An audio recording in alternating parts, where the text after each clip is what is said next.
Hi, നമസ്കാരം. മോഹൻലാൽ അഭിനയിച്ച് super ഹിറ്റാക്കിയ villain എന്ന സിനിമയിലെ ദാസേട്ടൻ പാടിയ പാട്ടാണ്.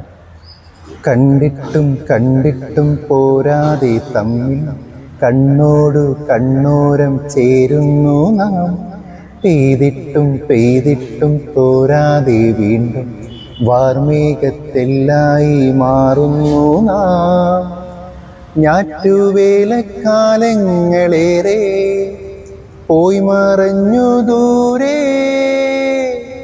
ഇന്നലെകൾ തൂമഞ്ഞു പോലെ മെല്ലെ മാഞ്ഞതെന്തേ. എന്തെല്ലാം എന്തെല്ലാം ചൊല്ലാതെ ചൊല്ലി കണ്ണീരും പൂന്തേനും കൈമാറി നാം, എന്നിട്ടും പിന്നെന്തു തേടുന്നില്ലേ. അപ്പോൾ ഇഷ്ടപ്പെട്ടെങ്കിൽ ഒന്ന് സബ്സ്ക്രൈബ് ചെയ്തേക്ക്.